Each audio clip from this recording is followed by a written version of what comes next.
Welcome to the next video of life process and the second video of transportation in human being. First, we'll recap whatever we have studied in the last video. We were studying the structure of heart. So, what we have studied, what are the main points? Heart is a size of our fist. Heart is a organ which is of our fist shape. हम लोगों का मुट्ठी जैसा उसका shape होता है, क्योंकि 12 centimetre लंबा होता है और 9 सेंटीमीटर चौड़ाई होता है इसका। ये हम लोग का चेस्ट कैविटी में प्रेजेंट रहता है। स्टार्नम बोन के पीछे थोड़ा सा लेफ्ट वर्ड्स दोनों लंग के बीच में मीडियास्टेनम कैविटी में। हार्ट जो कवर्स से एनक्लोज रहता है उसका नाम है पेरिकार्डियम, जो कि हार्ट को शॉक से, किसी भी प्रकार शॉक से बचाता है। हार्ट में 4 चेंबर है। Upper chambers are known as auricle या atriums and lower chambers are known as ventricles. Now auricles are known as atrium. Auricle is the previous name. Heart is having many valves like tricuspid valve, which located between right auricle or right atrium and right ventricle. Bicuspid valve, which is located between left atrium and left ventricle. And aortic semilunar valve, जो कि aorta के mouth में रहता है। और 3 pulmonary semilunar valve, जो कि pulmonary artery के माउथ में रहते हैं। हार्ट में जो ब्लड वेसल्स निकलते हैं वो क्या क्या है? The blood vessels which are leaving the heart, जो हार्ट से बाहर निकल रहे हैं, पल्मोनरी आर्टरी और एओर्टा। पल्मोनरी आर्टरी निकल रहा है राइट वेंट्रिकल से, और पल्मोनरी जो एओर्टा जो है वो निकल रहा है लेफ्ट वेंट्रिकल से। तो ये पल्मोनरी आर्टरी एंड एओर्टा, ये दोनों क्या कर रहा है? हार्ट से बाहर की तरफ ब्लड को लेके जा रहा है। लेकिन पल्मोनरी आर्टरी डीऑक्सीजनेटेड ब्लड को कैरी कर रहा है, whereas aorta is carrying oxygenated blood. Now entering the heart, the blood vessels which are entering the heart, they are mainly veins. Superior vena cava and inferior vena cava, they are carrying deoxygenated blood from organs to heart. सारे organ से blood को, डीऑक्सीजन blood को carry करके right atrium तक पहुंचा रहा है। और भी है, लेफ्ट एट्रियम तक लंग से ऑक्सीजनेटेड ब्लड को लेके आ रहा है pulmonary veins.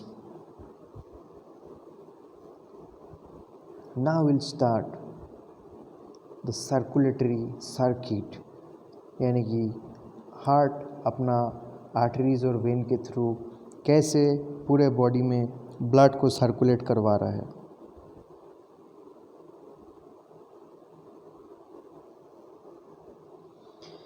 In this animation, we can see that the heart is continuously beating and lung is acting as the purifier of blood. Okay? So lung is purifying blood. So let's start from here. Lung purifies the blood and sending to the left atrium of heart through pulmonary veins. Pulmonary veins के through blood को पहुंचा रहा है heart का left atrium में। Left atrium जैसे ही blood को receive कर रहा है, तब वो क्या कर रहा है? उसका वॉल्यूम बढ़ा ले रहा है, उस रिलैक्स हो जा रहा है, उसका वॉल्यूम बढ़ जा रहा है मेहमान को रिसीव करने के लिए। अब लेफ्ट एट्रियम जैसे ही ब्लड से फुल हो गया, अब क्या होता है? लेफ्ट एट्रियम और लेफ्ट वेंट्रिकल के बीच में जो माइट्रल वाल्व है या बाइकस्पिड वाल्व है, वो ओपन हो जाता है और लेफ्ट एट्रियम से ब्लड चलाता है लेफ्ट वेंट्रिकल्स में। लेफ्ट एट्रियम से जैसे ही लेफ्ट वेंट्रिकल में ब्लड आ रहा है, लेफ्ट वेंट्रिकल अपना, यहाँ पे देख रहे हैं कि अपना वॉल्यूम को बढ़ा ले रहा है, यानी अपने आप को रिलैक्स करवा रहा है। ओके, अब लेफ्ट वेंट्रिकल जैसे ही ब्लड से फुलफिल हो गया, left ventricle blood, oxygenated blood को भेज दे रहा है एओर्टा के पास, और एओर्टा उस ऑक्सीजनेटेड ब्लड को सर्कुलेट करवा दे रहा है बॉडी का हर एक ऑर्गन्स में ऑक्सीजनेटेड ब्लड। रेड से यहाँ पे ऑक्सीजनेटेड ब्लड को दिखाया गया है। तो एओर्टा जैसे ही बॉडी का हर एक ऑर्गन्स के पास ऑक्सीजनेटेड ब्लड लेते गया, बॉडी का ऑर्गन्स उस ऑक्सीजन को यूटिलाइज करेगा अपना रेस्पिरेशन पर्पस में और प्रोड्यूस करेगा क्या, carbon dioxide. Now again few blood vessels named vena cavas, they will collect the blood, carbon dioxide rich blood or deoxygenated blood from each and every organs, and they will carry it to the right atrium।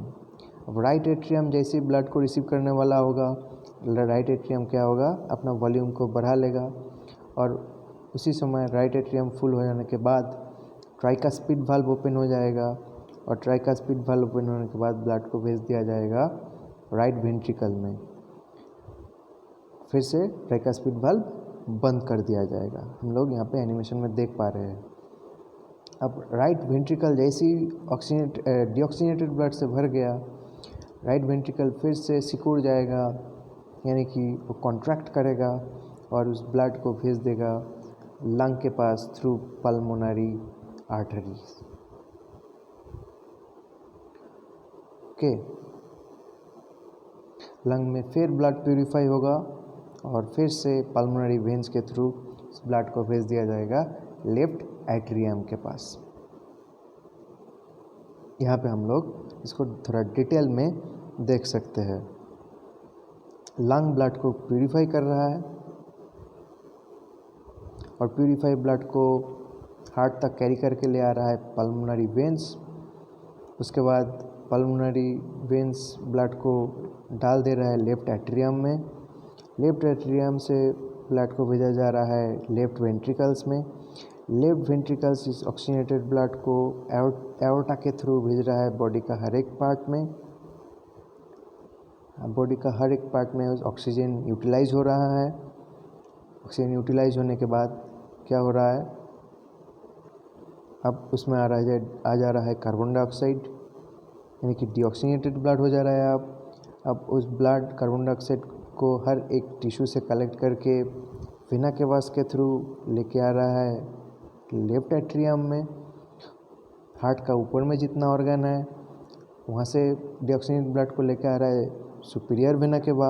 Superior मतलब ऊपर। Heart का नीचे की तरफ जो organs है उन लोगों से ब्लड डीऑक्सीजनेटेड ब्लड को लेके हार्ट तक पहुँचा रहा है inferior vena cava.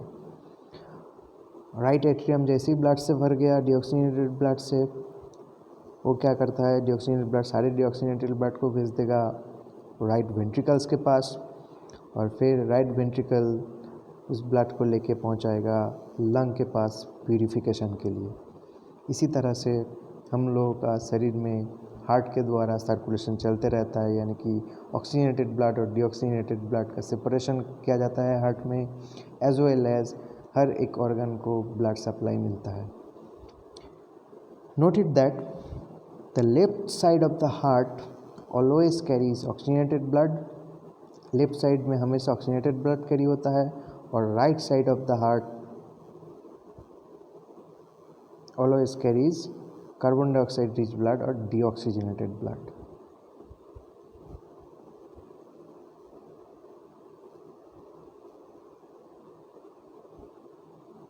Now some terms related heart. Heart rate, that is also known as pulse, is the number of times a person heart beats per minute। एक minute में heart कितने बार beat करता है, कितने बार रिदमिक मूवमेंट शो करता है, उसको कहा जाता है हार्ट रेट या पल्स रेट।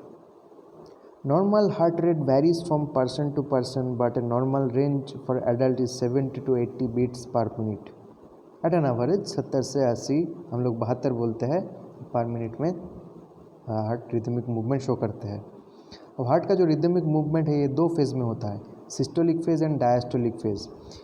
डायस्टोल और systole are two phases of the cardiac cycle, यानी कि हार्ट जब ब्लड पंप करने के लिए कॉन्ट्रैक्शन एंड रिलैक्सेशन शो कर रहा है उस चीज़ को कहा जाता है कार्डियक साइकिल। तो एक कार्डियक साइकिल में एक सिस्टोल होता है, एक डायस्टोलिक फेज होता है। They occur as the heart beats pumping blood through a system of blood vessels that carry blood to every part of the body. Systole और डायस्टोल किसको कहते हैं वो देखेंगे। Systole occurs when the heart contracts to pump blood out, यानी कि heart जब सिकुड़ जाता है और ब्लड को एरोटिक आर्च के थ्रू बॉडी का हर एक पोर्शन में भेज दे रहा है, तब उस कंडीशन को कहा जाता है सिस्टोल। और हार्ट जब रिलैक्स हो जा रहा है, diastole occurs when the heart relax after contraction. अब हार्ट जब रिलैक्स हो जा रहा है, यानी कि हार्ट जब ब्लड को रिसीव कर रहा है, उस कंडीशन को कहा जाता है डायस्टोल।